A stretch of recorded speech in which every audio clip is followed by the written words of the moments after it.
ఖమ్మం జిల్లా వెలుగుమట్ల ఘటనపై జస్టిస్ చంద్రకుమార్ ఆధ్వర్యంలో నిజ నిర్ధారణ కమిటీ ఏర్పాటు చేశామన్నారు తెలంగాణ జాగృతి అధ్యక్షురాలు కవిత. ఎలాంటి నోటీస్ లేకుండా 750 ఇళ్లను కూల్చడం దారుణమని చెప్పారు. బాధితుల్లో కొందరికి పట్టాలు ఇచ్చారని మరికొందరికి ఇవ్వలేదన్నారు. బాధితులకు పూర్తి న్యాయం జరిగే వరకు అండగా ఉంటామన్నారు కవిత. 750కి పైగా ఇండ్లు కూల్చివేసి కేవలం 411 మందికి మాత్రమే పట్టాలు ఇచ్చారన్నారు ధర్మ సమాజ్ పార్టీ అధ్యక్షుడు విశారదన్ మహారాజ్. వెలుగుమట్లలో వాస్తవాలు తెలుసుకుని ప్రభుత్వానికి సూచనలు చేస్తామన్నారు జస్టిస్ చంద్రకుమార్.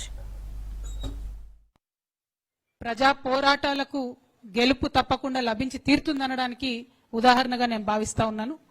దాంతోపాటు మరొక 111 మందికి కూడా వివిధ గ్రామాలలో పట్టాలు ఇస్తామని ప్రభుత్వం చెప్పడం కూడా మరి వాళ్ళ ఒక అడుగు ముందుకేసినట్టని మేము అనుకుంటున్నాం. కాకపోతే ప్రభుత్వం కూలగొట్టింది 750 మంది ఇండ్లు, ఇస్తామని చెప్పింది 411 మందికి. అందులో అనేకమైనటువంటి అభ్యంతరాలు వ్యక్తమవుతా ఉన్నాయి. అనేక మందికి ఇంకా కూడా మాకు అన్యాయం జరిగిందనేటటువంటి భావన మాకు రిపీటెడ్గా క్షేత్రస్థాయి నుంచి వస్తున్నటువంటి సమాచారం ద్వారా మేము తెలుసుకున్నాం.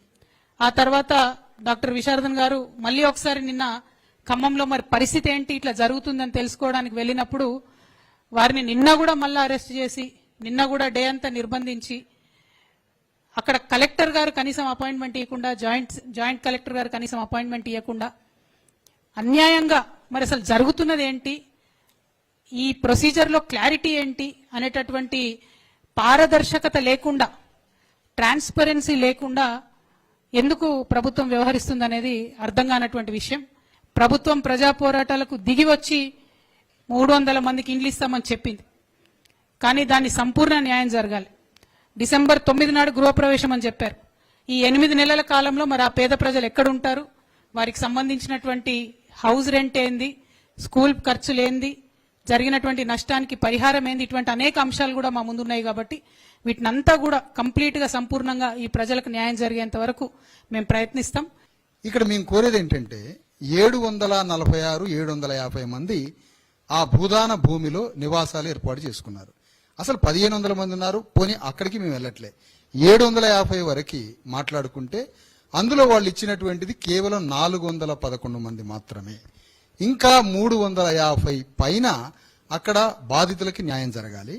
జరిగిన న్యాయం కూడా అసంతృప్తిగా అసంపూర్ణంగా జరిగింది. అందులో 75 గజాలకే పరిమితం చేశారు. రెండో విషయం, ఆ 75 గజాల్లో పరిమితం చేస్తూ ఆ కూలిపోయిన ఇండ్లకి 30 లక్షలతో కట్టుకున్న వాళ్ళు, 5 లక్షలతో కట్టుకున్న వాళ్ళు, 10 లక్షలతో రకరకాలుగా ఉన్నారు. వాళ్ళకి 5 లక్షల రూపాయలే ఇచ్చి వాళ్లతో ఇండ్లు కట్టించే ప్రభుత్వం చెబుతా ఉంది. మేము కోరేది ఏంటంటే అది 100 గజాల దాకా స్థలం ఇవ్వాలి. 750 మందికి అక్కడే 100 గజాల స్థలం కేటాయించి వాళ్ళ కూలిపోయిన ఇండ్లకి విలువకు తగ్గట్టుగా భవనాలు, ఇండ్లని నిర్మించి అక్కడ ఆత్మగౌరవంతో 750 మందికి అదే స్థలంలో ఆత్మగౌరవంతో వాళ్ళకి పట్టాలిచ్చి భవనాలు కట్టించి సకల సదుపాయాలతో రోడ్లు, facilities, current, water, everything sanitation కల్పించి అక్కడే వాళ్ళని సెల్ఫ్ రెస్పెక్ట్ గా నిలబెట్టాలనేది మా స్థూలమైన డిమాండ్ మాది. ప్రభుత్వం కళ్ళు తెరిచింది. అదేవిధంగా అక్కడ ఉండేటటువంటి అధికారులు, కలెక్టర్ గాని మిగతా జాయింట్ కలెక్టర్ గారు గాని కొంచెం కళ్ళు తెరిచి ముందుకొచ్చి మేము 300 మందికి మళ్ళీ అదే స్థలంలో ఇంటి స్థలాలు ఇస్తామని చెప్పేసి చెప్పడం వాస్తవంగా అది ప్రజల విజయం.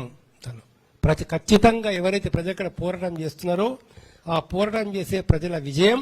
నాయకుల చెప్పేది చెప్తారు కానీ రికార్డు మీద ఉండదు. చివరికి ఎక్కడికి వస్తుందంటే కన్సర్న్ ఆఫీసర్ రెస్పాన్సిబుల్ అవుతాడు కొన్నిటికి.